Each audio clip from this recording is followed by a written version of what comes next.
Hello, everybody.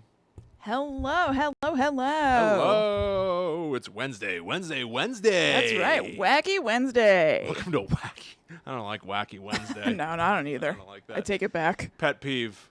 Wacky Wednesday. No, new pet peeve. Different pet peeve. What? Are you able to reach the camera and turn it a little bit toward gray chair? Or no, away from gray chair. Away from gray chair. Don't point it at the gray chair, for the love of God. Thank you. Too far. Really? Look at how offended I am. Look, the side. You're getting outside the set. Oh, I see. Okay. Hold on. What's wrong with you? All right. Come on. There we go. We go over this Now we're... all the time. Yeah, that's fine. Don't. I don't know. Now we're operating within the confines of the set. Now we're cooking with fire. Yeah. What's going on, everybody? Yeah. How's it going? Hello. Welcome back. That's right. We missed you last week. We're happy to be back. Yeah. We're gonna I talk about really stuff. am happy to be back. I'm I am like too. excited. It feels weird to not do a show, but obviously we didn't do a show for a very important reason. Yes. And Now we are. now we are back. Yeah. CBFR says, "Hey Will, hey Kristen, missed you guys last week, but total support. Thank you very much. Thank you. Yeah, it felt important Eric. to be part of that moment and movement, and I don't know. The real challenge now is not stopping Yeah. while still being silly kids who talk about silly, spooky stuff. Yeah. But There's a way. We just have to, there's a way. work on it. We will chart the figure way. it out.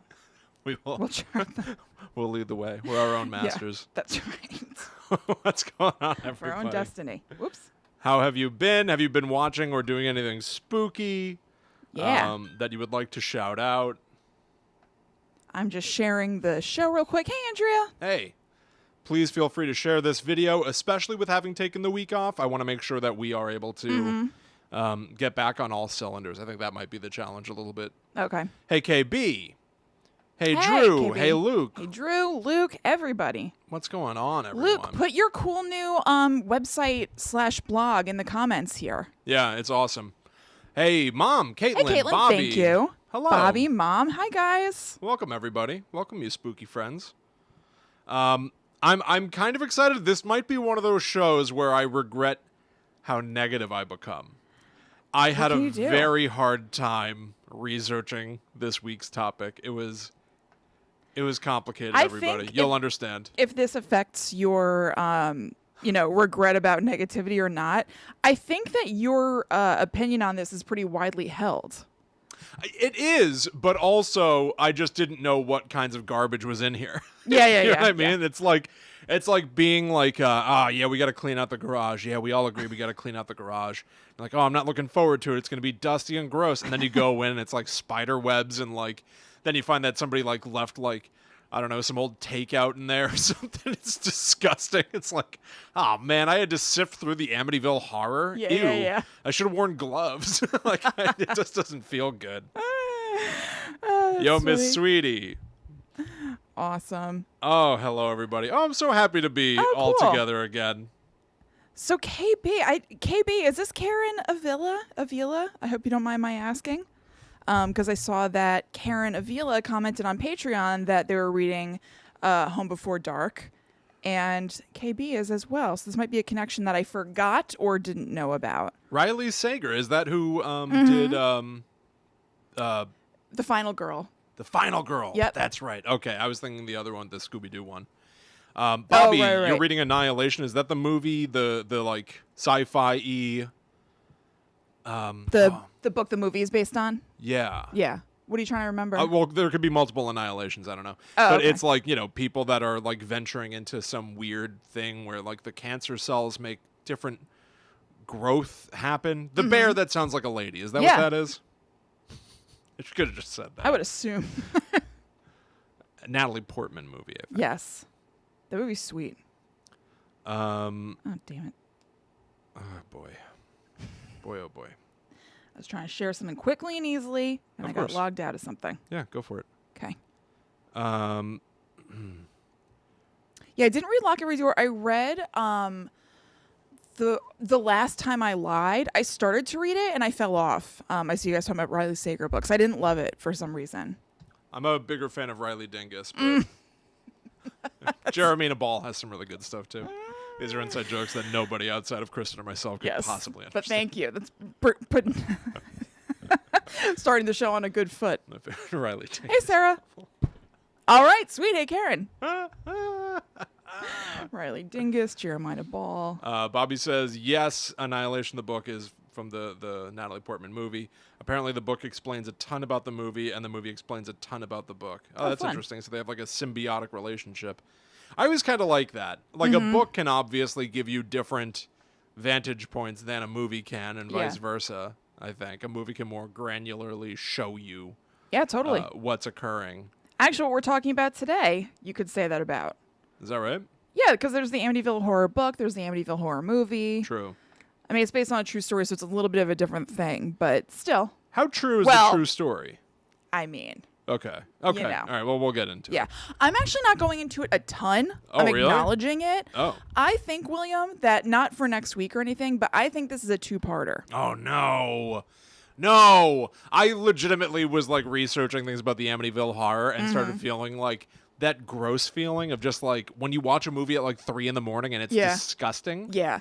And I was like, I don't want this anymore. I don't like this. It could be something I could just do. There's just some stuff that in the real story, like, it's just a lot. So I kind of segmented it a little bit. Okay. All right. I'll sacrifice my comfort for the play. I think there could also be some... There could be some fun hate watching going on in here too. Okay. I think we could. Okay. All right. So at theoretical. Some point, yeah.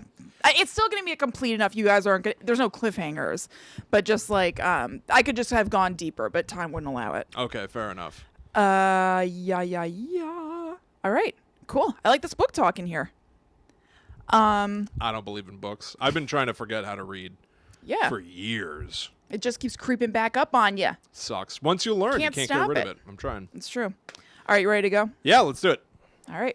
Thank you guys for the shirt compliments. It's by KWT Designs. I think it's kwtdesigns.com. Thank you my very shirt has, much. I think it has less stains on it than usual. Oh. So. Look at you. In a way, the stains give it also kind of a tie-dye, kind of right. fun, Right. fun sort of quality. That's right. Yeah. All right. All right, everybody. Ready? Yeah, let's do the show. Hello. Welcome to Guide to the Unknown. I'm Kristen. And I'm her little brother, William. And this week, we are going to be talking about the Amityville Horror. It's one of those topics that we kind of can't believe we haven't covered before. And so we thought it'd be a good one for kind of coming back after taking last week off. Yeah, honestly, you're so right. When we both looked at, we keep a list of all the topics that Yep. we want to cover on the show. And we had a little meeting to try to talk about, well, what's a great thing to do after taking the week off? Mm-hmm. And we didn't really just take it off. We weren't like on vacation. We took the week off in like respect for Black Lives Matter. Yes. Yes. Yes, that's right. As many people did. Yes. And we felt that we needed to be part of that moment. Yes, because they do to us. Yes, they do. They do. I'm sorry. Did we just offend you? Oh, God. Oh, it's true. I don't know. No, I know. Yeah. I really am curious to see. I think I've honestly been really comforted by the notion that so many of our viewers and listeners out there have stood in this movement along with us. Yeah. That's been like a really honestly great comfort in this, because I think on Guide to the Unknown, we've had to talk about a few things that are heavy in the past that ideally on a show where I think you and I both consider this to be a place where it's primarily about like having fun, celebrating things. It's a little bit of a an escape from the real world. Yeah. But undeniably, a lot of horror comes from places of uncomfortability or pointing at somebody and declaring them to be other. Yeah, I mean, I from think you. we've said it before. Like, a lot of folklore stuff has roots in, like, either racism or women hating. So we've definitely, like, brought that up, Absolutely. you know, as we talk about these subjects. We just don't really, you know, I don't know, we don't dive super deep into those. But Yeah. we like to acknowledge them because it's weird not to. Yeah, I think that we haven't considered this the platform to really voice those things. Especially you and I are two white people. I'm a straight white man. Like I my kind has a very long history, a proud heritage of running their mouth when there's nothing that great to say. Straight white women haven't been doing too hot either. Yeah. So. But so regardless, while we might not be the two individuals that can voice the issues going on right now in the cleanest, most concise, truest way. We believe in all of it. We believe that Black Lives Matter. You all matter. Thank you all so much for sticking with us. Yeah. Thank you for taking last week off with us. Yeah, we didn't get any pushback. I know. That really was the best thing. Which was nice. It was just kind of like not even just nice to like not have to deal with, awkwardness or confrontation or anything, but it's just kind of nice to know that the community who watches or listens to the show, I don't know, cares about some of the same things that we do, which is it just seems so like no duh, just care for other people. And so it's just nice that you guys were like that. 1,000%. Yeah. So thank you all so much and welcome back. Amityville Horror again felt like the right way to jump back in. Yeah, because it's a big one. It's a big guns one. It's a horror franchise. It's based on a real life haunting, supposedly. If, ish. Well, yeah. Ish. It ticks almost all of the boxes that you could possibly want. It's also one of my favorite things, which is whenever we tap into something that is an untapped mind for me. It's my horror history here is pretty blank. You know what? Me too. Yeah. Me too. I haven't seen any of the Amityville sequels. I'm not 100% sure that I'd seen the original in its entirety. Like, I don't think that I'd sat down and watched it front to back before. I've definitely seen the remake, and I know that I read the book, The Amityville Horror, like a few times when I was young. But I don't know. It's one of those things that I assumed that I know all about because it just kind of feels like it's in the horror fan ether. Right. But actually reading it, there were a bunch of things that I realized I either didn't know or had forgotten or, whatever. So this was an interesting one. It's funny that you just said that because now that you mention it, I actually do associate Amityville Horror with you. I feel like I remember you carrying the book around when we lived in Missouri. I mean, I don't remember. That sounds right. In like a showy dark kid way or what? Oh, I mean, that wasn't how I took it. Maybe that's what you were doing. To be No, I don't remember it at all, but you saying carrying around. Well, I remember, not like everywhere we went. Okay. Not like to Schnucks, the local grocery stores. But no, I remember you having it and talking about it and stuff. And I always wanted to read it, but I never did. I think that I saw the original movie. I definitely saw the 2005 remake with Ryan Reynolds. But really none of the rest, although I'll get into some of the weirdo sequels here. The way that we're splitting up the show this week, Kristen's going to talk about the original stuff, all the things that you probably think about when you hear the words the Amityville Horror. Yeah, the, supposedly real life story. And I'll also touch on the first movie that was out in 1979. Yeah. And I'm going to be diving into the bargain bin at Walmart of all of the sequels. And boy, I'm not going to get into all of them because that would be impossible. Yeah. But there are a lot of them. Yeah. Yeah. Excellent. So before we do that, just like we do every week, we just want to remind you that you can find us all over the internet at GTTU Pod on all social media. You can join our very cool Facebook group by going to facebook.com/group/GTTU Pod.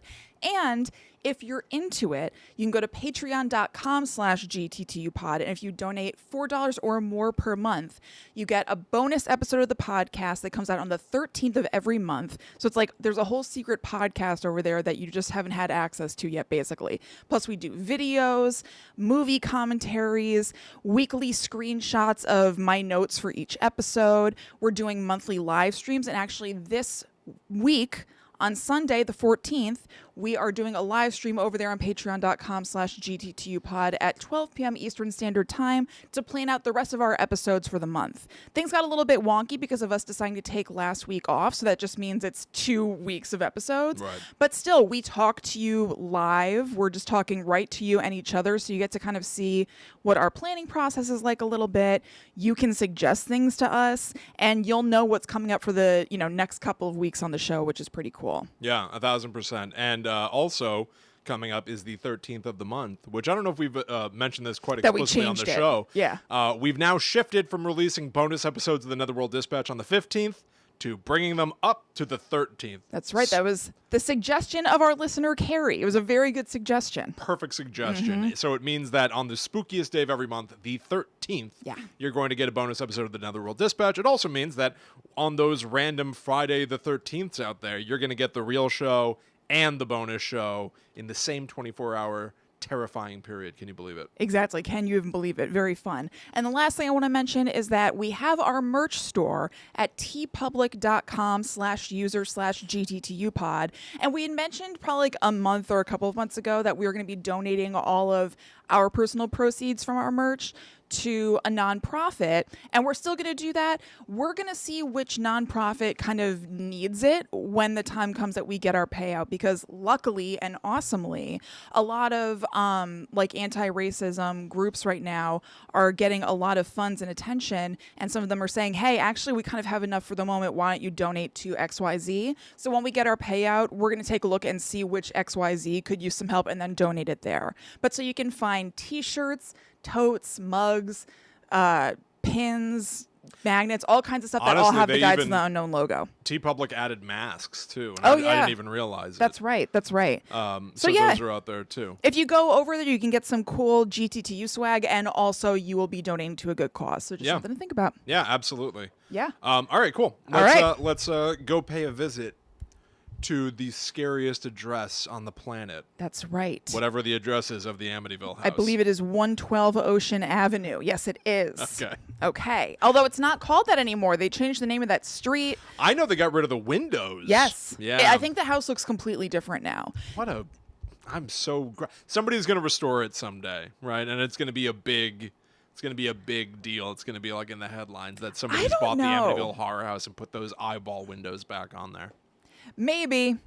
I don't know. I feel like the fact that they changed the street address of it is also a little tricky too. Like, That's fine though. it's fine, but I feel like it's, I don't know. It's like not less believable. It's not quite the word, but I don't know. I feel like the actual house itself has gotten lost in the sauce. I feel like people aren't aware of like where to find that. Right. So it would be a little bit less cachet-y to be like, this is the house. And people Wow. are like, really? Are we? The house gets lost in the sauce in all of this. When I get into it in some of the sequels, Yeah. the house just flat out isn't in a bunch It's of them. irrelevant. Yeah. Doesn't Well, matter. It kind of became irrelevant to The Haunting briefly for the Lutzes. Oh. Ugh. Okay, so here's what's kind of like base level known about it, at least from my perspective, that it's a haunted house on Long Island. Do you remember passing the sign for Amityville, going to Karen's 1,000 house? times. Yeah, Yeah, and it it's was right always next like, to ooh. Huntington. Yeah. That the Warrens investigated. I feel like a lot of people associate them with the house. A lot of people might know that the family moved in, a bunch of crazy haunting stuff happened, and they moved out 28 days later and just like left all their stuff there. People might also know that the family that lived there before that family, one of the members of the family killed the rest of them. And so that haunting is kind of like tied to the crime. And you might know that person who killed his family is named Ronnie DeFeo.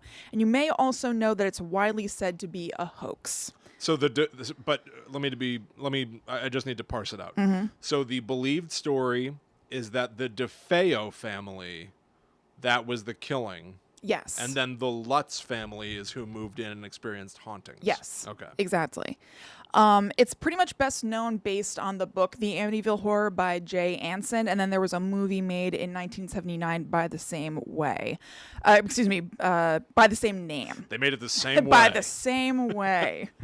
On Broadway. They saw their name in lights. I decided to do my research kind of coming from the horse's mouth a little bit rather than using the source material. I mean, I didn't talk to them myself.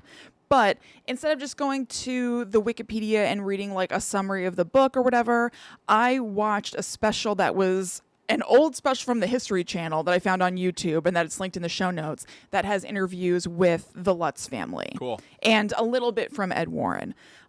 So let's go all the way back in time, pre-DeFeo's, pre-Lutz's, and just talk about kind of this area and this lot of land. So first up, some stats. Like I said, Amityville is on Long Island, which is part of New York. Will Rogers lived there at one point. That's at the top of my notes, too. Oh, really? Yeah. The DeFeo murders happened in 1974, and then the Lutzes moved in 1975. So mid-70s, all very close together, these events. So they say that the Montaukett Indians who were in that area thought that the area, specifically of Ocean Avenue, where the house is, was a power spot, And so they buried their tribal enemies there face down to control them and stifle their evil spirits. That's a rumor that's going to kind of play into things a little bit later. So I wanted to mention it. But it's also said to be inaccurate and just kind of part of the evil Indian burial ground stereotype. I was going to say, like, there's like a long lineage of ancient Indian burial grounds resulting in horrible hauntings. Yes, what's up with that? It happens all over the place. Yeah. So Jay Anson also wrote in the book that John Ketchum, who was run out of Salem for witchcraft, ended up living on or near the Amityville property. But there was nothing to verify this or to verify that he practiced witchcraft at all, so whatever. But there is a Ketchum Street near the home. So I pose the question, does this verify the story, or is it that there's a Ketchum and then somebody had the idea and a rumor was spread? Does Ketchum, does he factor into the original book and movie? Not in the movie at all, but they mention him in the book. Okay. Does he come up in He is a sequel? Arguably the villain of the Ryan Reynolds movie. Matter of fact, the phrase "Ketchum kill 'em" comes up quite a bit in that film. Very cute. Oh my god. Ketchum kill 'em. Oh my god. So when Ryan Reynolds like sees his face, is it that he's like reincarnated John Ketchum? No, well, he's reincarnated of the DeFeo son. Uh-huh. Who killed the rest of the family. Okay. Not reincarnated. He's following the same echo of the murders that the DeFeo son evidently committed. This is jumping ahead slightly and mushing our things together, but in the original movie, like the wife is looking through microfiche newspaper stuff and finds stuff about the killings, and the killer, like the basic Ronnie DeFeo, I don't even know if they call him actually Ronnie DeFeo in the movie, they may or may not, has her husband's face. Oh. Is that what happens in the remake? Do you know? Oh, boy. I do not know. Because I saw a scene in the trailer for the remake that was similar to something that happens in the actual movie where, like, George Lutz, like, is looking in a scary room or something, and he sees, like, a flash of his own face, like a ghost of his own face. Oh. And I think that happens in the trailer for the Ryan Reynolds one. So I was wondering if that would be implying that, I don't know. Well, that's interesting. Again, to stay ahead. Yes. Since we've already jumped ahead a little bit. Yes. In The Conjuring 2, with so this is like that Ed and Lorraine Warren franchise. It opens, the cold open of the movie is Ed and Lorraine Warren doing a seance in the Amityville Horror House. Right. And it's less than 10 minutes, but it sees Lorraine Warren going room to room and like she's playing air guitar. She's not holding anything. She's air shotgunning. Yeah. And then she walks past a mirror, and it is the DeFeo killer guy so that's a in her theme reflection. That they're all keeping. Yeah, so I guess seeing yourself as the killer and seeing the killer as you, taking your face off. Taking your face off. It seems like The Conjuring made that make a little bit more sense, though, because it's not her looking at herself as the killer. Right. In the original, it's James Brolin's face. Like, it doesn't kind of make like the end of The Shining where Jack Nicholson is in that picture, and you're like, so what's real? It's exactly that, William. And there are a lot of similarities between Amityville Horror and The Shining. Really? Yes. Very weird. That one I really will save to the end of my segment. Okay. So, let's see. So another weirdness before the DeFeos and the Lutzes even moved in. This is strange. I don't know. I'm not saying it means anything, but I was like, I could see that being like one of the evidence category for somebody. There was actually another house that was built on that property first. And they ended up picking up that whole house, however you do that, and moving it a few blocks away. Right. So some people say, like, oh, it was so terrible they had to just get out of there. That family says that they just wanted to get a bigger lot or something like that and expand on the house. Okay. But I don't know, that one felt the most fun to me, of being like, oh, this land is cursed. This family couldn't even stay here. They picked up their whole house and went. I like it. It feels fun to me. Yeah, it's definitely fun. I mean, I wish they talked about that in the movie or something. Right. I mean, I know that you can move buildings and stuff. And it's a common occurrence. Yeah. So common that I think people don't even describe it. But I think to the average Joe, I really want to know.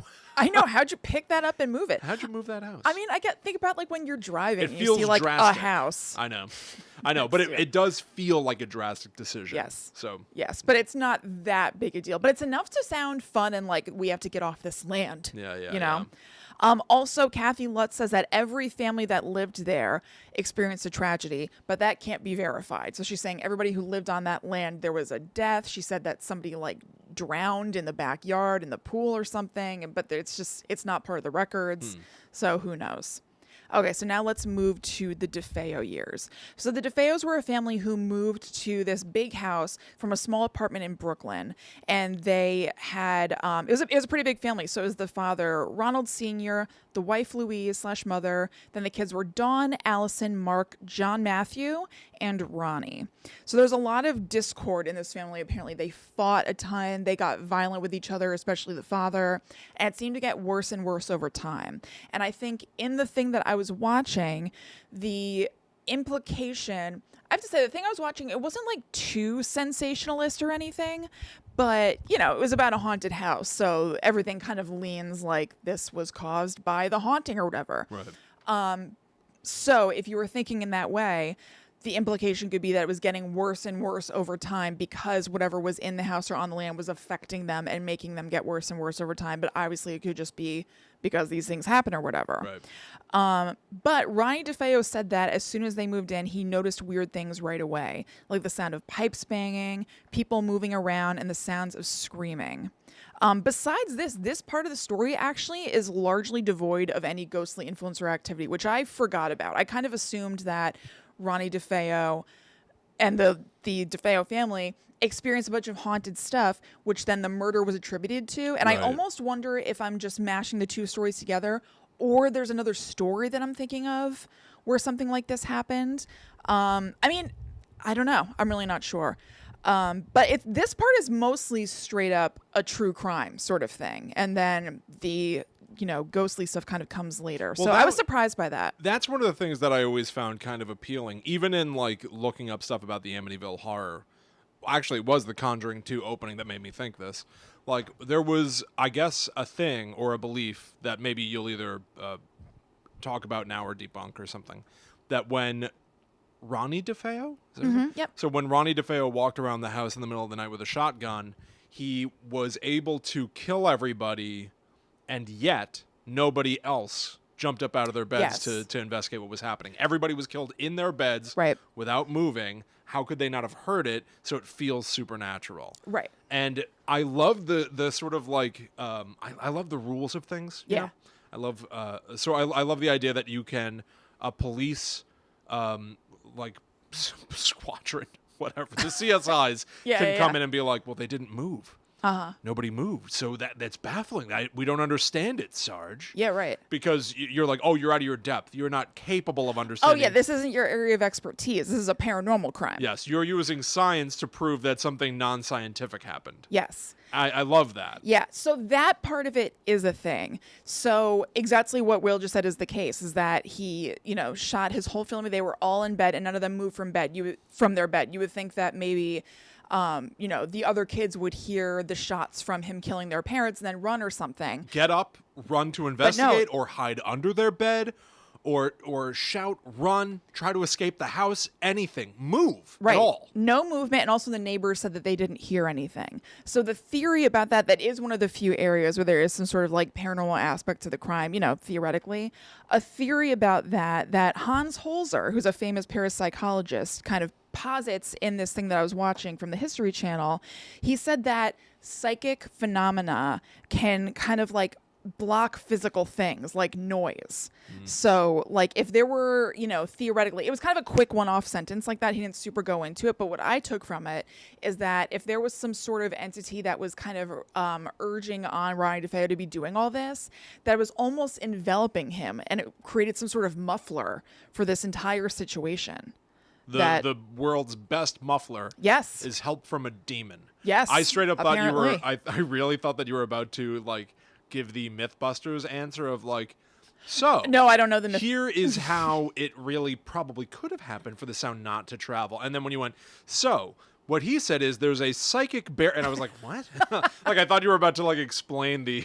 No, I don't know the How it could have Mythbusters happened. answer. I didn't come across a Mythbusters answer. There may be one out there, but I didn't come across it. It definitely happened? Yeah, I mean, the neighbors said that they didn't hear anything either. But, like, the murders, it's all real. Yes, it's definitely real. Wow. Yeah. No, I don't know. I have to admit, I also didn't go looking for, like, what's the reason they didn't find the sound. That I would But love to know. They did address it in this this special, and that was the theory that they gave. Again, this special was looking at this from a the haunted Amityville Horror House angle. Of course. So maybe there is an explanation that I just don't know about. But basically, him saying that he heard like weird noises in the house and the weirdness and potential spookiness of nobody hearing anything from the shots, those are the only paranormal angles to the DeFeo family. I had misremembered or assumed that this family was dealing with like haunting stuff the same way the Lutzes were, and that it ended in murder. Right. And that's not the case. It was just like Ronnie heard some weird stuff, but it wasn't something that was plaguing the family beyond that they were fighting a lot and it was escalating. And you could look at that, if you're somebody with a mind toward that sort of thing, as there being some sort of psychic influence that was getting them more and more upset and violent and stuff. A demon feeding on their life and joy. Yes. Like a poltergeist who's attached basically. itself to a pubescent child. Basically. Amping up all the intense feelings. Right. But I mean, it seems like the family just had a lot of problems already. Also, Ronnie started doing like a ton of drugs. He was going out and he was doing like drugs a lot. And in fact, before he even killed the whole family, there was one night where he came home after partying and his dad and his sister Dawn were fighting, and he took a shotgun and he went to shoot his dad, but it jammed. The bullet, it had bullets in it, but the bullets didn't come out. So Mr. DeFeo, the dad, regarded that as a miracle, and he started filling the inside and the outside of the house with religious statues and things like that.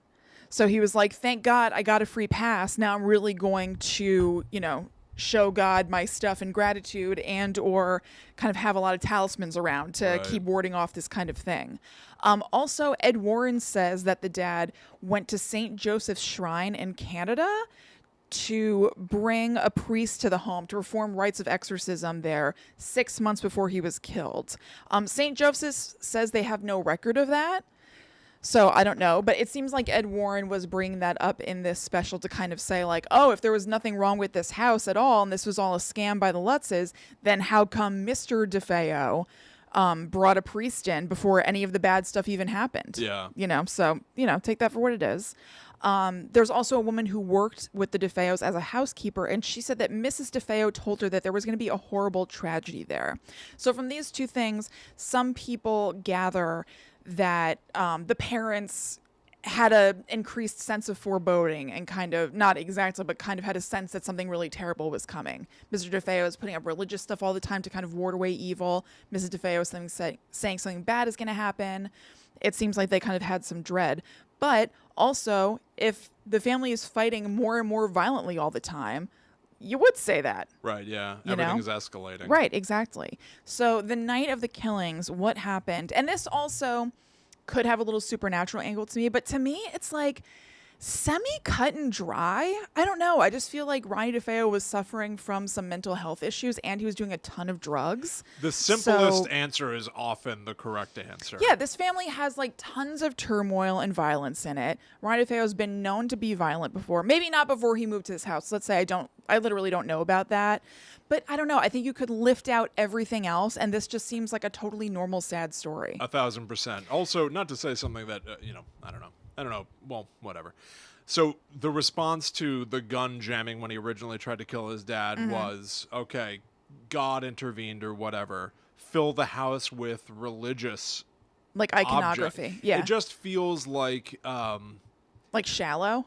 Shallow, and Yeah, that sort of because- thing of like, well, let's not confront things like mental health. Yeah. Also, the era, right? Like it probably was... Yeah, it was the 70s. It was the 70s, so Yeah. people are probably not rushing out to get therapy all the time. Or Yeah. It's, particular sign of weakness kind of thing. And back especially then. for dudes, yeah. Exactly. So instead of confronting your problems head on, okay, religion will solve all your problems, which Mm-hmm. is to say we're not going to solve your problems.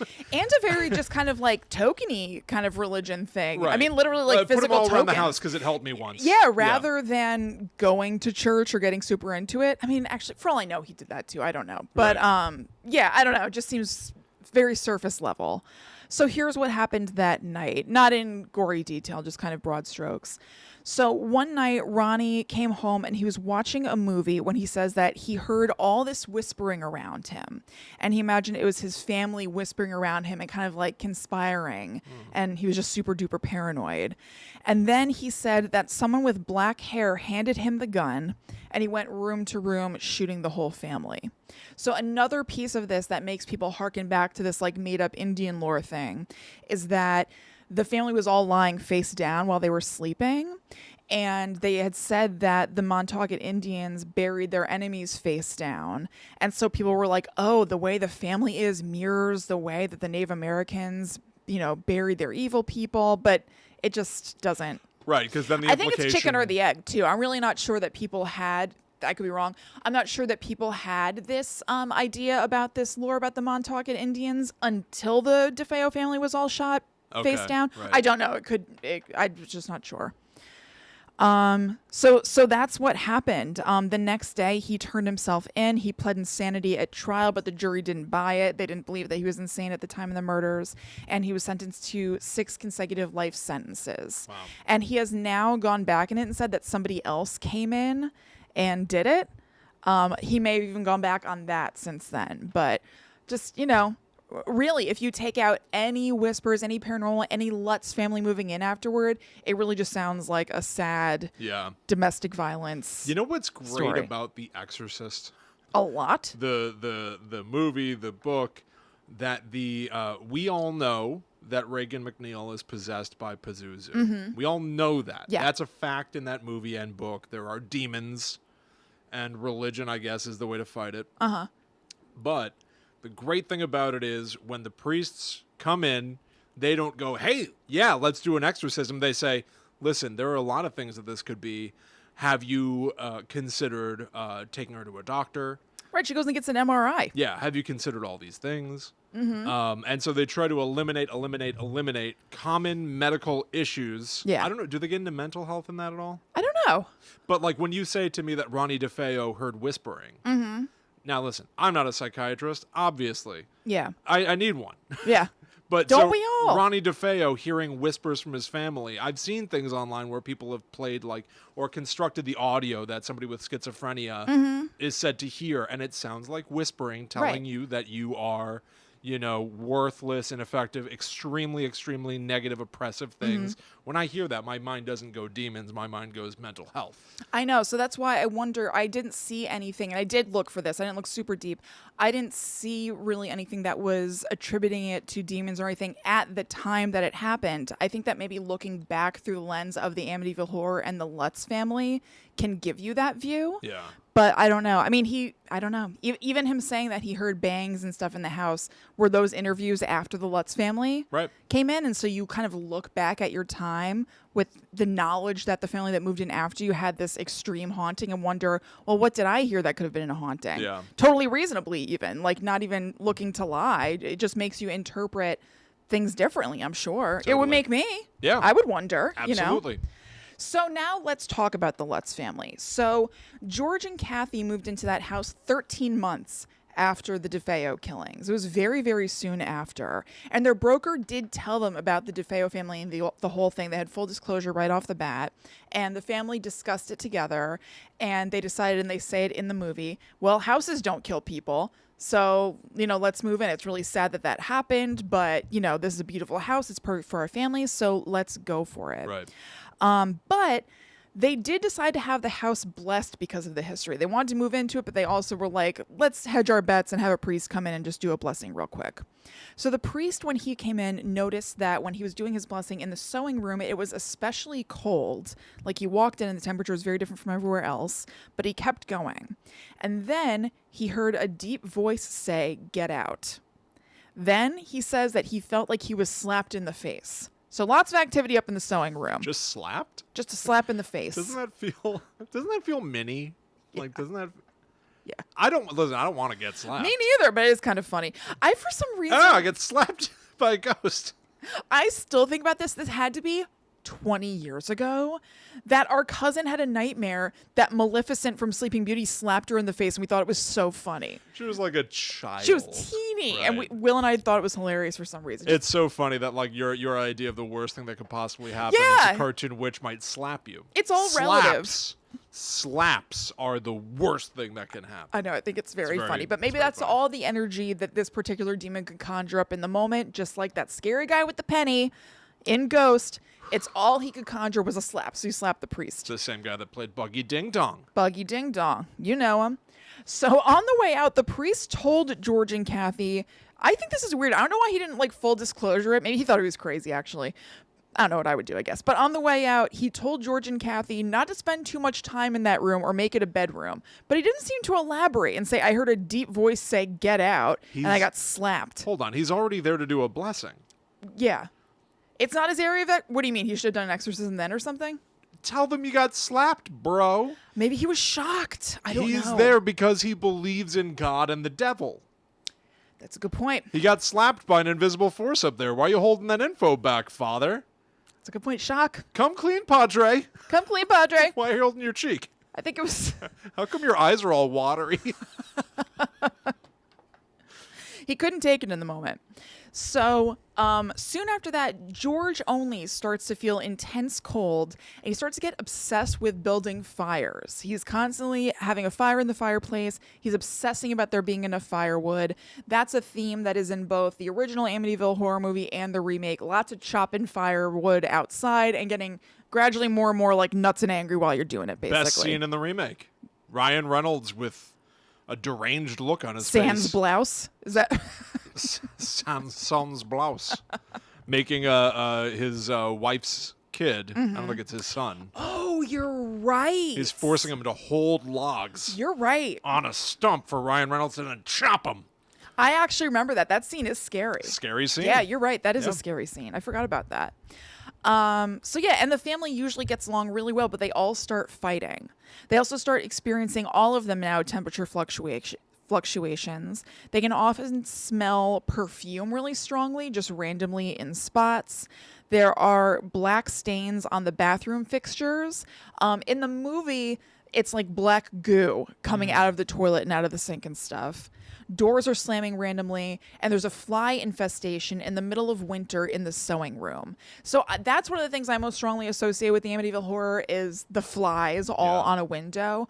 I had forgotten the detail that it's in the winter when flies should not be. I thought that was weird enough in the summer or some other season, but that specifically winter is like, oh yeah, how is this happening? Very weird. That's really interesting. I don't think I even knew that. I always took the flies thing as like, you know, you'd find flies all over a dead body or something. Like it's festering, it's rot. Exactly. Same with me, but no, I think it still is that, but it's even stranger that it's winter. Yeah. So this is in the movie, and it's pretty sweet. Kathy found this, for lack of a better term, crawl space, even though it's big enough for you to walk into, in the basement behind a shelving unit. She said that there were these shelves that were there when they moved in, and she realized that they were probably movable, so she moved them and found this like door behind them, kind of like Rosemary's Baby. Oh. And it led to this little room that was completely painted red on the inside, which is awesome and very weird. And this room wasn't on any of the plans for the house. They had no idea that it was there, and their dog wouldn't go near the room. So it just added to the overall weirdness of their whole situation. So I bet there are lots of little things that are strange, but you can write them off. And why does it feel this way? Why does it smell this way? George is cranky. Now there's this red room. Things are off. George is cranky. For real. All right. So you buy a house. You find out that behind a bookcase there's a door. It's to a little room that's painted red. What's your move? Freaked out. But weirded out. I think that we'd all today go like, oh, you move. But you're not moving. You're not moving. You just closed on that house. Of course. You don't know what it is. Maybe it's nothing. I know. I would be weirded out. You convince yourself it's normal, right? Yeah. I mean, what else can you do? But coupled with all this other stuff, I would be real freaked out. And that's why you're going to get haunted. Because I'd be freaked out by it? No, because you're gonna cover up for all of it. You're gonna cover up all these red flags. You just admitted it yourself. I wouldn't move right away. I don't know how you do. I don't know. I don't know how you do. I don't know what you do. I do think if anything overt happened to me, like there was like a poltergeist activity where like my water bottle went flying across the room and there was scary stuff, I would bounce and be in a hotel and figure out my next moves. I don't think I'd be staying in the house. Yeah. If your computer monitor went flying, you're staying here tonight? I don't know. No, William. Well, I guess how overt is it? Because I'm saying overt. Your computer monitor goes flying, and there's no reason that could happen. Okay, but here's the other problem. That I spend so much time down here in the basement. My computer monitor lifts up off my desk and flies against the wall. Yes. I'm down here alone. Yeah. I go upstairs and tell Allie. She would believe you. You think so? I do. I do think she would believe you. Do you think? All right, so Ryan tells you that his drum set lifted off the floor and then crashed down to the ground. I would believe him. You really? Better safe than sorry? Or what's the deal here? Because I just can't imagine why he would lie about that. Wouldn't you be more concerned about him as an individual than there's a ghost in our house suddenly? I guess I should be, but to tell you the truth, I don't know. You I guess go straight not. to I believe you? I think I would. I think you have to buy into the fantasy. Fantasy is the wrong word. You have to buy into the event for the sake of the person. So you'd be like, oh my God, that must have been horrible. How do you feel? I guess for all intents and purposes, if he seemed fine otherwise, I would just believe him. Now, for all intents and purposes, if he wasn't like acting manic or looking crazy or anything, I'd just be like, oh my God, are you okay? Okay. And then maybe we get to a second location, then maybe I would process it and be like, let's unpack or something. For all intents and purposes. For all intents and purposes, if he seems fine, I'm buying it. All right. Thankfully, we'll never be in this position. But just God willing. Just got to know. Yeah. Well, I guess just know that I'm going to immediately, maybe I should. Amazing. Maybe I should do some thinking and work and make sure that I'm addressing everybody's mental health first. I'm talking about Ronnie DeFeo's whisper is probably being psychological, but you tell me a TV goes flying and I'm like, all right, let's get the hell out of here. It's haunted. I know. Although, like, how do you know that I'm not possessed? God. Right? You know, we got to move on. Who knows? This is a horror hypotheticals It's a Patreon episode. It's true. Okay. So, this is in the movies as well. George starts waking up every night at 3:15 a.m., which is when the murders occurred in the DeFeo family. And Kathy starts having dreams about the DeFeo murders, mostly from the perspective of the mother, as though she herself is getting shot. There's no verification for this in the special, so I'm not sure like how she got this information or whatever, but she says that she knew where the bullets entered and left Mrs. DeFeo from her dreams, and she also knew what order everybody was shot in from reviewing this in her dreams, and that she spoke to the police and that they verified that she was right, even though that had never been released anywhere. So let's just saying that, and we'll move on because there's no way to know. Of course. Their daughter, Missy, started talking to an imaginary friend called Jody. Do you remember Jody? Okay, so Jody is a pig who can become huge or small, invisible or invisible at will. And Jody told Missy at one point that her family was always going to be there. Ugh. Yowie. Famously, in the movie, George saw red eyes from Missy's window that he said were Jody. So I watched the original movie last night, and this part is awesome. I loved it. It's very fast, but just like a giant pig in a window. Like the pig's face is as big as the window and big red eyes, and it's great. That's like some Ghostbusters stuff right yes, there. Yes, it looks like Ghostbusters. The way that it even is kind of superimposed, however they did that, it looks very Ghostbusters. It's like a little silly, but but you have to imagine like if you're in that circumstance, it's insane. Oh, totally. Yeah. But it's great. They also said that they would see her eyes looking at them from the outside, and that they found cloven hoof tracks in the snow one time. Oh no. So they think that they pissed off this presence in the house a little bit extra because one time they took the advice of a friend and opened all the windows in the house and went room to room reciting the Lord's Prayer to kind of try to like do a cleansing themselves. And George says that they heard a chorus of voices say, "Will you stop?" Very polite. Will you stop? I know. No. So soon after, Kathy tried to call the father back who originally did the blessing on the house, but the phone always malfunctioned whenever she was trying to call him, so she could never get through to him. And then when she went to the church in person to get him, he said the same thing was happening to him, that he was trying to call the family, but it was always like static or crazy noises and it wouldn't happen. Yeah. So the demons were like blocking it. So the family has actually, and I was very surprised by this, they themselves have never talked about what happened during their final night in the house when they bounced. It's not in the Amityville Horror book.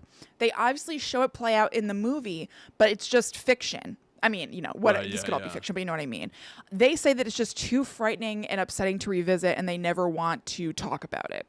But the deal is that one night, they fled after 28 days. They returned their house to the bank, and they had them sell all their belongings at auction. They just didn't even want to go back into the house and touch anything, except for a trunk that was like a family trunk that had a bunch of pictures in it. And they just moved to California at a humongous loss. Wow.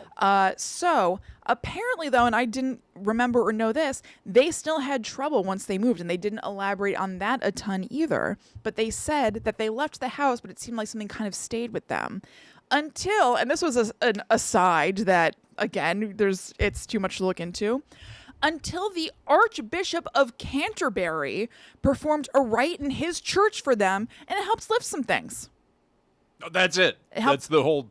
Yeah. Oh, my God. It helped to lift. Well, I love Canterbury eggs. Oh, me too. Delicious. Oh, with that little sugary shell. Oh. That chocolate shell and that ambiguous goo inside. I don't like those. No. Right. Ooh. So...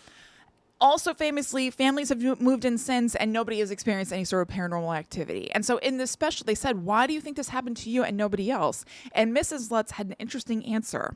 She said in this special that they were practicing transcendental meditation when they moved into the house. And, quote, I think in the practice of that, it opened up the mind and the spirit to other things and brought about a sharpened sensitivity. I think we opened ourselves up to it. Whoa. So she's saying if you're not on the level, you're not going to feel it. But there is something there, and they happened to tap into it. Like I needed another reason. I know. I was like, well, great. Yeah, David Lynch Foundation. Yeah, grants. Let's go. Yeah. That's wild. I know. Isn't that cool? So there's a lot of criticism of the Lutz's story. A lot of people think it's a hoax. Some of the criticism is kind of nitpicky, where it's like, in the book, the date that it snowed and the pig hooves were seen is wrong. It didn't actually snow on that day. It snowed on another day that week, like things like that. Sure. Also, the book says that the police came out to the house, but there isn't anything on the record of the Lutzes calling them. There's also this real messy thing, which a lot of people point to as proving that it's a hoax, which it very well could. I really don't know what I think about it. I don't know. I'm not sure. But anyway, there's this whole messiness where they sued Ronnie DeFeo's lawyer, along with a whole bunch of other people, including magazines and stuff. The Lutzes. Yes, the Lutzes sued Ronnie DeFeo's lawyer and like Women's Day magazine or something, a bunch of magazines, a bunch of people saying that they were profiting off of their name. So I imagine that, maybe Ronnie DeFeo's lawyer was doing interviews or something, saying, like, giving info about the house because the Lutzes lived there, whatever. Okay. They sued him. He sued them, saying that they were supposed to write the book with him, not with Jay Anson, and that they had this deal together. And he said that he and the Lutzes sat around one night over a bottle of wine and made up this whole story. But it's this weird counter-suey thing. This lawsuity thing is very messy. So to me, just being total middle of the road, I could say, all right, he says it's a hoax. Maybe he's also mad at them and wants to discredit them because they're suing him and he wanted to get all this money with them writing the book and they didn't do that with him. So it's kind of a revenge and discrediting thing. Or it's true. Right. So, Yeah. Who knows? The Lutzes took polygraphs and they passed them, but also polygraphs are garbage. So, That's fun, though. Yeah. They did pass them, though. And so basically, because there's no solid evidence of this happening, and it's such a big and famous case, of course people would dispute it. I don't know. I mean, there's nothing so compelling that I think that it's definitely true. But also, I was surprised to find that the hoax evidence, I didn't find it super swaying either. I kind of, when I got to the sections or reading about the reasons people discredit them. I thought that I was going to see more substance where I'm like, oh yeah, and I didn't find as much as I was expecting. Well, it's tricky to prove or disprove what a family did in the quiet of their own home. Right, totally. You know? Yeah, like there was also evidence is also that the neighbors said that nothing was wrong, but like they say that about things all the time. They there said could that be, about Ronnie DeFeo. Exactly. You know what I mean? So you don't know. So it just I think it just boils down to, do you believe in ghosts or I think so as well. Right. Yeah. And I pretty much do, but I don't know if I believe this. I don't know. I pretty much don't. Yeah, right. I'm not buying it. Yeah, right. But I think it's interesting. Well, you know who else didn't buy it? The stars of the movie The Amityville Horror, Margot Kidder and James Brolin. They both thought it was a really good, story and everything, but neither of them believed it. Even though James Brolin became friendly with George Lutz, he was still kind of like, I'm good. Right. It's enjoyable to engage with, and it's fun as a thought experiment to piece all of this together. Right. But the Ronnie DeFeo claim of we all sat around over a bottle of wine and hashed out the story makes a lot more sense to me, especially because there's a giant demon pig. Mm-hmm. Yeah. Well, but also the giant demon pig was well, no, never mind. I was going to say it's the figment of the imagination of a child, but I forgot that the parents also corroborated the giant demon pig. Right. So let's talk just a little bit about the original movie, and then I'm going to kick it over to you for talk about the sequels. I didn't realize that they used a house in Tom's River. I saw that too. It made me think, let's get in the car and go find it. I know. It looks nothing like that. They used facades and everything, but still, actually, our friend Eric was over today, who listens to the show. Hi, Eric. And he lived in Tom's River as a kid, and he said they used to always go by it and stuff and be like, oh, it's the Amityville Horror House, cool. Which is kind of awesome. So the movie did well at the box office, but critics panned it. And when I was watching it last night, I was like, when did this come out and when did The Shining come out? Because there are a lot of similarities. Only the father, only the man is driven crazy, basically by the house or by the thing that they're living in. Lots of axe stuff, past crimes influencing the actions of a current day man. And it turns out that The Shining came out in 1980, 1 year after this. And if you Google Amityville Horror, The Shining, there are all these sites saying that The Shining rips off the Amityville Horror. Really? Yeah. Well, that's interesting. It was very interesting, and I could kind of, not to a huge When you degree. say The Shining came out, you're talking about the movie. The movie, yeah, The Shining. The book, The Shining, came out in 77 or something like that. Yeah. No. And the movie plot is, very different from the book, so you could say that's a point in inspiration from the Amityville Horror category, because otherwise you could be like, well, they were just using the source material from the book, but they actually didn't. But to come out in 1980, it had to already be in production. I was going to say, if it came out 1 year later. Right. It's probably in production for 2. Yeah, I'm sure. But definitely lots of coincidences. Even down to weird wording stuff. Jody says that she wants the little girl to live there forever and ever so they can all play together, which is very shades of Come Play With Us, Danny. Very much. There are also 2 sons who kind of look twinny. And it was just kind of weird. They have some similarities. That's pretty interesting. Yeah. That's very interesting. Yeah. I found it to be a meh movie. Yeah. I didn't super enjoy it. I didn't hate it. It got better as it went along, but I found the beginning very rough, and it's long. It's 2 hours long. Yeah, I remember it not staying with me very much, but really liking some of the I remember liking James Brolin? Yeah, James Brolin's good. James Looks a lot like Christian Bale to me in this. Let me know if you guys think the same. He's got 70s hair and 70s beard, right? Yes, but facially he looks like Christian Bale to me. Interesting. As he's getting crazier and gaunt, he looks Christian Bale-y gaunt. Huh, okay. Mm-hmm. All right. Well, I dug into all of the sequels, and I got to tell you something. There's 23 of them. Are you serious? Yeah. Oh my God. There are a lot. Actually, well, I'm counting the original. Yeah. So there are 22 sequels. I apologize. Yeah. It's a lot shorter than what I initially said. Okay. So walking it back. First of all, the franchise of the Amityville Horror is pretty confused because Amityville is a place, so you can make a bunch of stuff about Amityville. Yeah. Things that are considered to strictly be part of the franchise that's based on the DeFeo murders and then the Lutz haunting consists of the following: 9 books.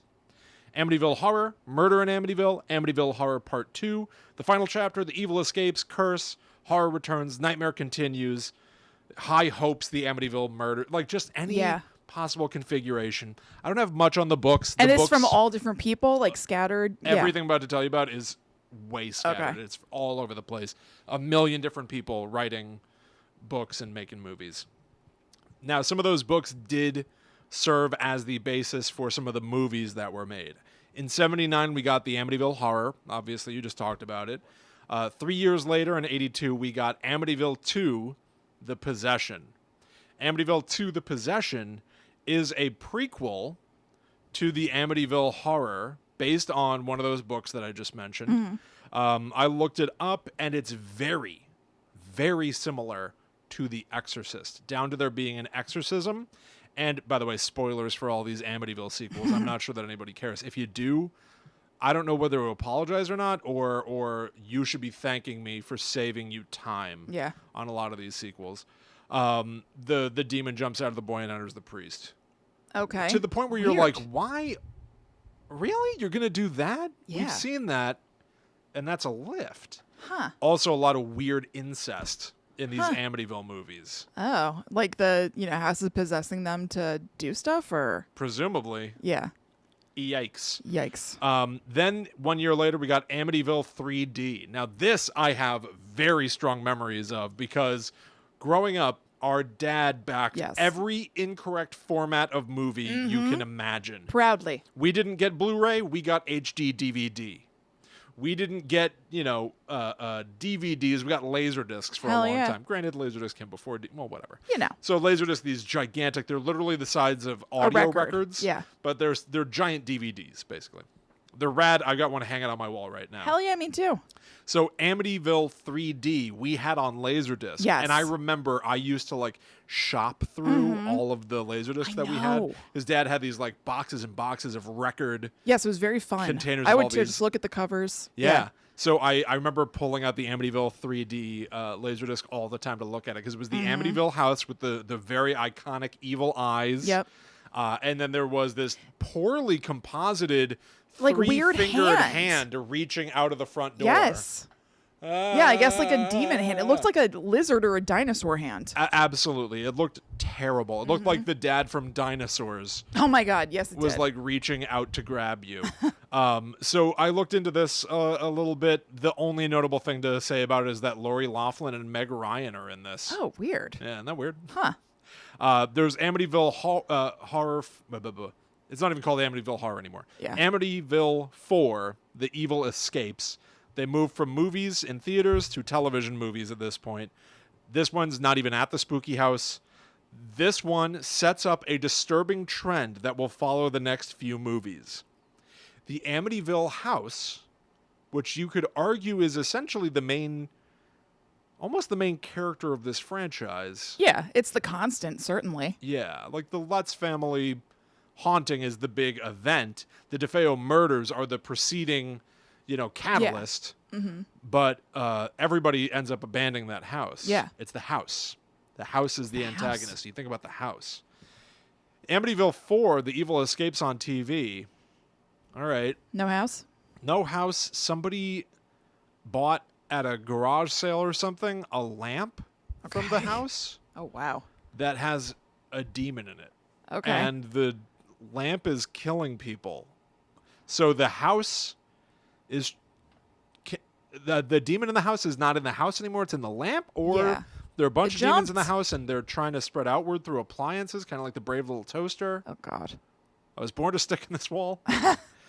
Here's a quote from the plot description that I picked. I loved it. Forget context. I'm not going to tell you about characters and stuff. This is just one of the things that's said on Wikipedia about this movie. Part of the plot. When Nancy calls a plumber to fix the pipes, the lamp murders him by drowning him in tar, and then makes his car leave on its own, making it seem like he left. Oh my God. That's what you're in for with this movie. The lamp did that. The lamp did that. The extension cord strangles people. It literally ends with somebody throwing the lamp out of a window to break it.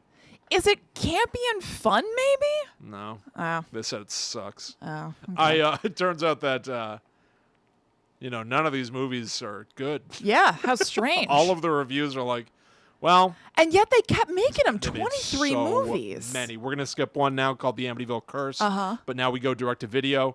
Let's talk now about one of the sequels, Amityville, It's About Time. Okay. Direct to video, 1992. This one's about an evil clock from the house.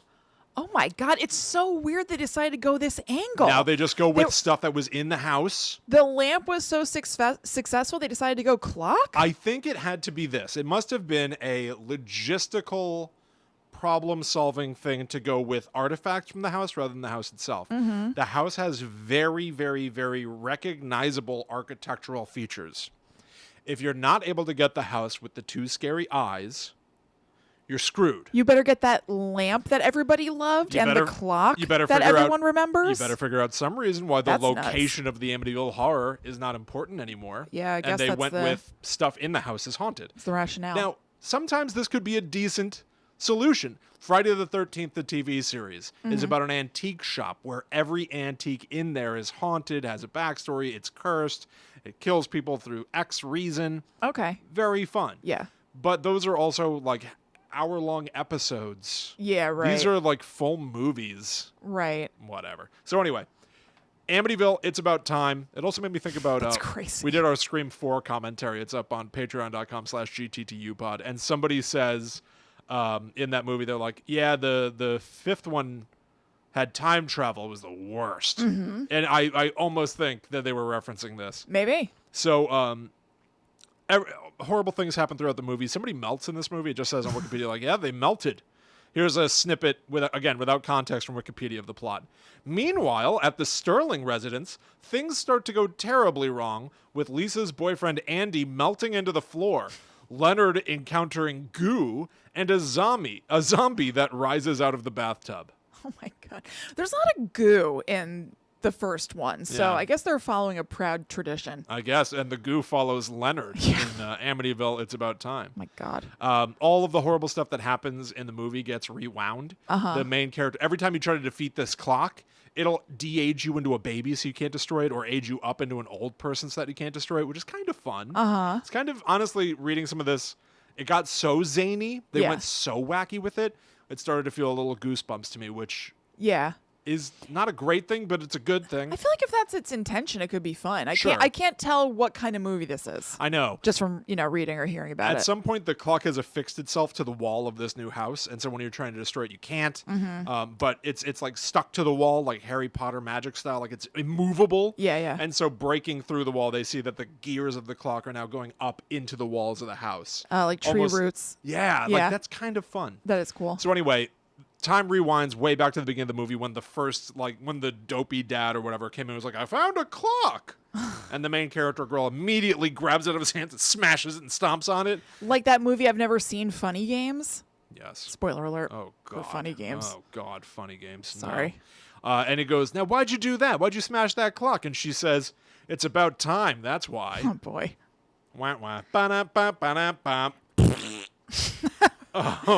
1 year later, Fart noise choice for both of us. Amityville, A New Generation direct-to-video. Someone's given a mirror by a homeless person, and it's evil. Okay.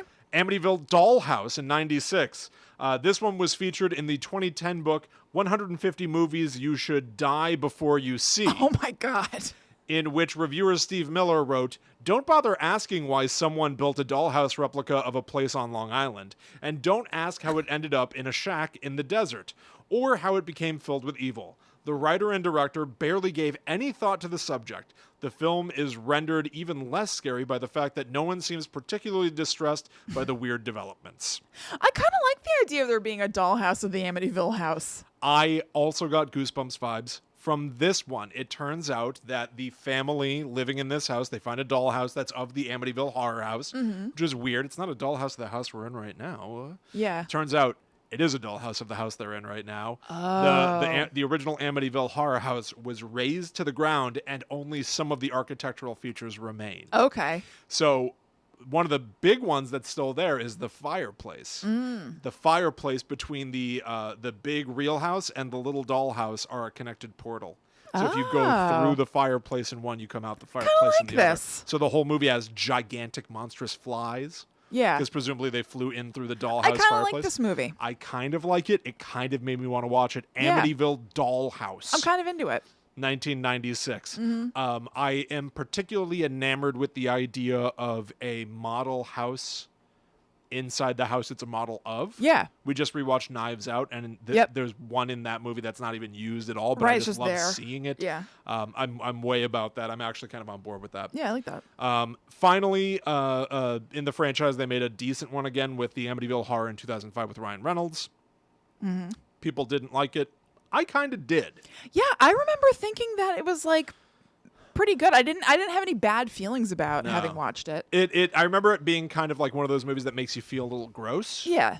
But I remember not thinking that it was the worst thing in the world. The podcast, Yeah, It's That Bad, covered that movie, and I love that show. Gone Too Soon. I know. That was a great show. It was a great podcast, but I remember they really ripped it apart. But I had fun with this movie. Let's talk about a movie that came out 3 years ago, Kristen, called the Amityville The Awakening. I had never heard of this.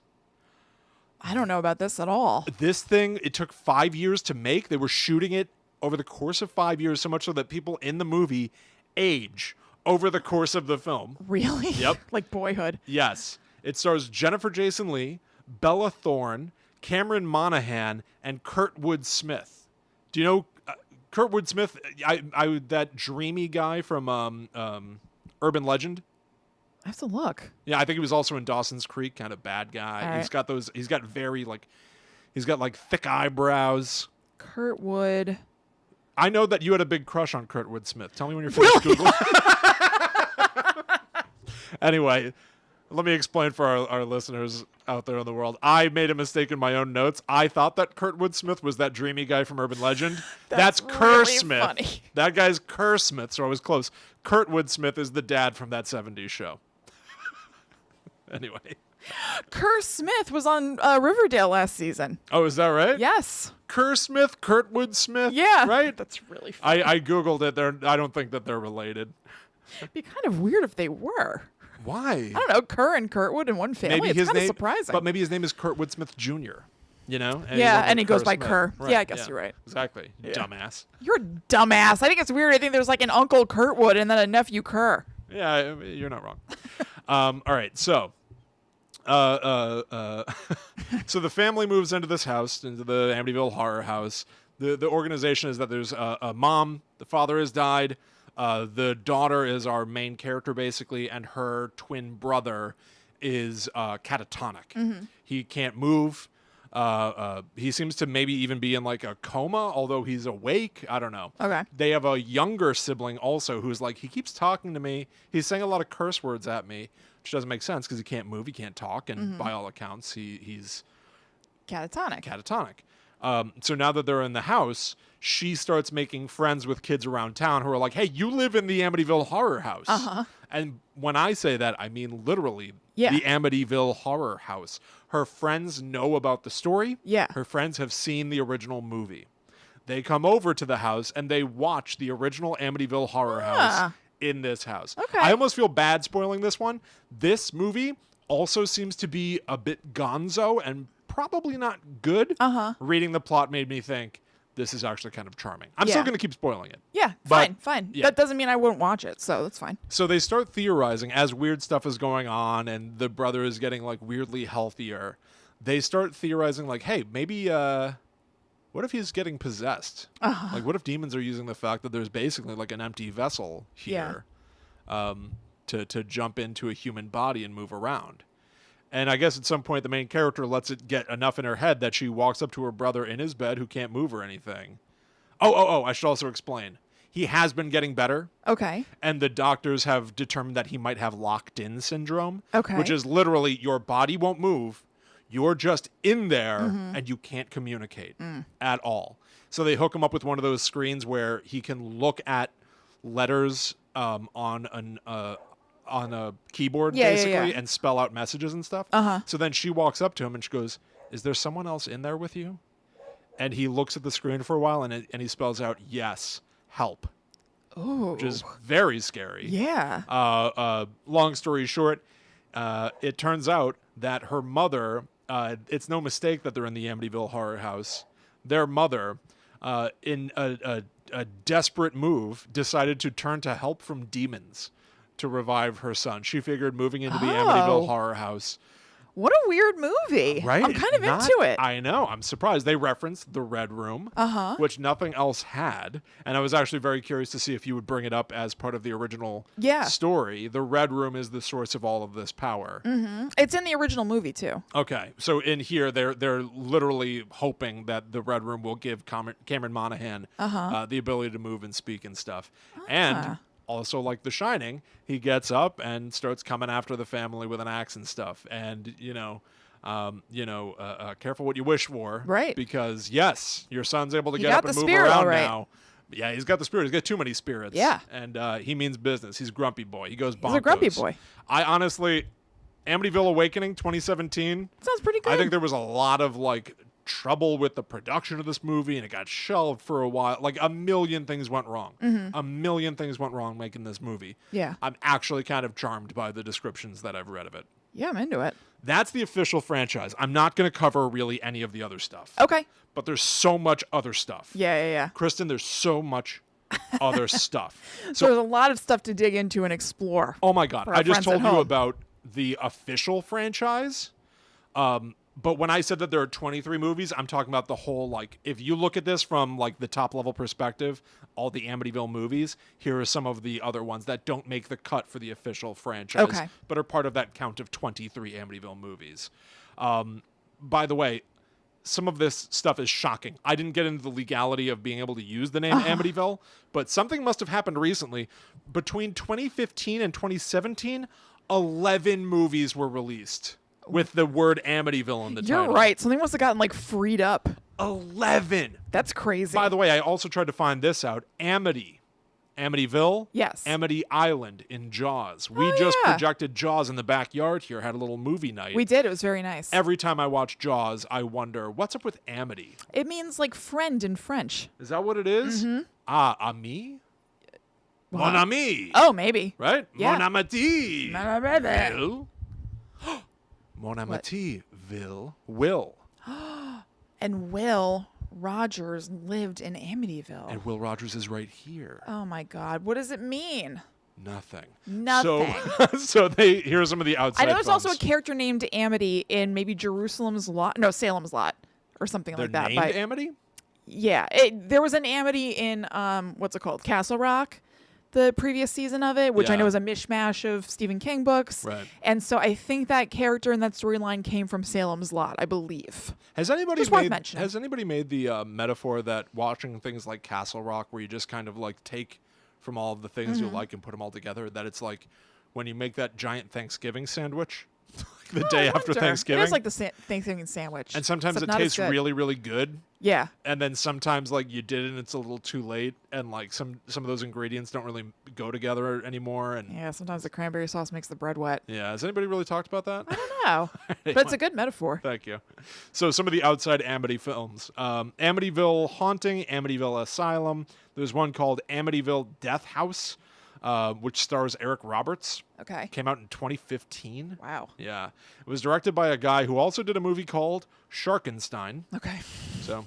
All right. I got a feel for it. Take that for what it's worth. Here's the description of Sharkenstein. Yeah. 60 years after the termination of a Third Reich program designed to weaponize sharks, a reanimated abomination terrorizes the waters of a small ocean town.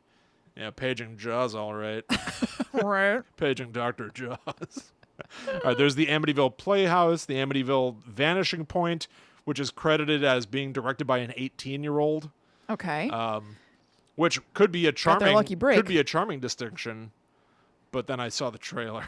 And it's a little less charming. It got really hard. I watched the trailers for each one of these movies, and they were all really complicated. Some looked like movies. A lot didn't.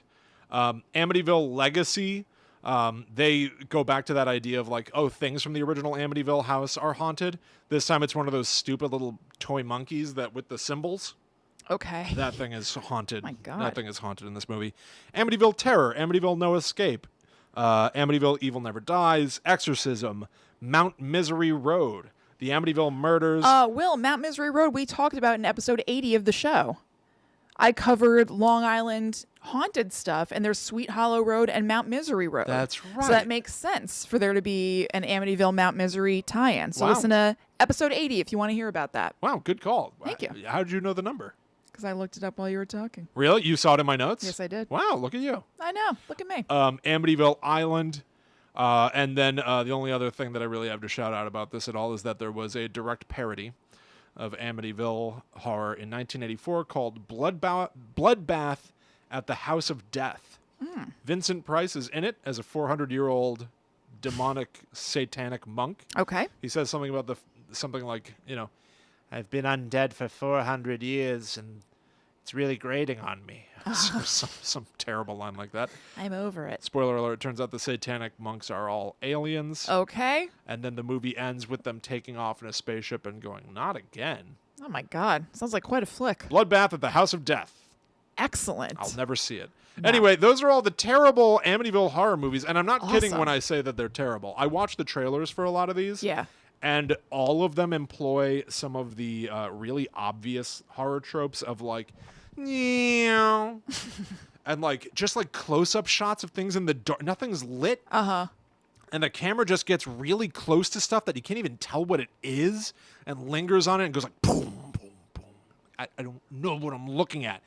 I watched all these. There's so many Amityville movies that watching the trailers was like a feature-length experience. It's crazy that there's so many of them, especially when it seems like so many of them are like low budget and don't make a lot of money. There must be money in Amityville. I guess so. Because that's why people make movies. There's money in that house. Right. I don't know. Very weird. It's so weird, Kristen. Well, you know what? I mean, there's more to Amityville. So this is probably not the end of our journey with Amityville. Not right away. But we already have written down on our spreadsheet to revisit Amityville because I didn't even talk about all of the psychics who went through the house. Right. Theories based on that. Yeah. There's more to say about these movies. I'm sure we could watch maybe a couple of them and talk about them. I already made a note. I really want to know the scientific explanation for the DeFeo. Of the DeFeos not reacting to the sound of the gunshots. I really want to know that. Yeah. So to be continued, we will revisit Amityville. Yeah, it's going to take me a while before I can pack Yeah, my not bags right away. and head back to Amityville, though. No. I was really excited about this. I still feel like this was the right way for Guide to the Unknown to come back. Yeah, I had a good time. But also researching Amityville and looking at all the movies, Yours seems tough. The movies, it was so hard. So many, and they're so bad. But not even... I would love it if they were bad in that way where you're like, oh my God, can you believe this? But then like... Just bad. It's just like a little girl. Like there's one called Amityville Asylum, and it's just long shots of these hallways of an insane asylum. And clearly what's supposed to be a little girl holding a teddy bear going like, do you want to play with me? Yeah. Except she's too old to be talking like that. And I'm like, oh, you couldn't get a kid. Yeah. You couldn't get it just didn't work. It just didn't work. I sympathize. I empathize. It probably was a bummer that you couldn't get a kid actor to really nail that do you want to play with me role. You gotta call a spade and cut your losses. Families in kitchens eating pizza, arguing about staying in the house, and the dad's the same age as the daughters. It's like happens a lot in these movies. Can't do it. Well, you can lay your weary soul to rest now, William. Thank you. Don't you cry no more. This episode's over. All right. Thank you very much for joining us. I hope you guys enjoyed it. If you liked this and you just need to have more, you can go to patreon.com/GTTUpod. And the timing is perfect because if you join right now, you're going to get the bonus episode that comes out tomorrow if you're listening to this in real time. Whoa. Plus our live planning session that you can join in. You can either watch it or you can talk to us and suggest future topics. You can also follow us everywhere at GTTUpod online and join our Facebook group, the Guide to the Unknown Secret Society. And also keep in mind that you can buy Guide to the Unknown merch and it will go to a good Go to a good cause, which might be good pause. Good pause at tpublic.com/user/GTTUpod. Yeah, get that swag. Get a hat, get a shirt. That's right. I don't know. Stuff. Get whatever you want. That's right. So until next time, you can find us individually on social media. I am at Chillin' Kristen on Instagram, Facebook, and Twitter. I am the Myth Traveler. Thank you all so much for hanging out with us. We really hope that you had a good time. And we will definitely see you again next week for more spooky stories that creep you out, make you scream. Make you scared. But until that time comes, we must travel. Back to the netherworld go we. And now we're there. And we're there. We're in the netherworld. We're in the netherworld now. Hi, guys. Yo, what's up, everybody? Yeah. Wild stuff. Mm-hmm. Wild stuff. That's right. I'm sorry, William, What? that you had to look at all those things. Look at all those things. All the trailers and everything. Hey, listen. Tough topic. It was terrible. Yeah. Yeah, what's going on, everybody? Yeah. People are saying that the movies suck. A lot of people have seen They all them, get like, bad late reviews. night. Yeah. They like all get bad reviews. Even the original. Like none of these movies are positively reviewed. Yeah. The original did well, but it was panned critically. It's just funny. It's funny that like, you know, you always think about like the first being the best, and that still seems to be the case. But it's like it Guess. wasn't good, but Right. it still was the best. It was just kind of dull. It's like it all the wasn't rest like, are like, oh boy. it wasn't terrible, but I just wasn't really enjoying myself watching it. Yeah. Thank Boy, you, oh Eric. I'm glad boy, that you oh. enjoyed it. I almost wonder. I think the best. It's quite possible that the best Amityville stuff out there, aside from the fact that that house just looks cool, Yeah, it does look cool. like of the material that's been made, Mm-hmm. that Conjuring 2 intro is kind of fun. I don't remember it. I haven't seen the Conjuring movies in a long time, even though when we talked about them, I said I was going to rewatch them all. I just haven't gotten around to it. I don't remember that. Yeah. It's halfway decent. It's kind of fun. It's also, you know, all of a sudden they cut to Ed O'Neill or whatever his name is. What's his name? Wait. I was reading the thing. Who? What?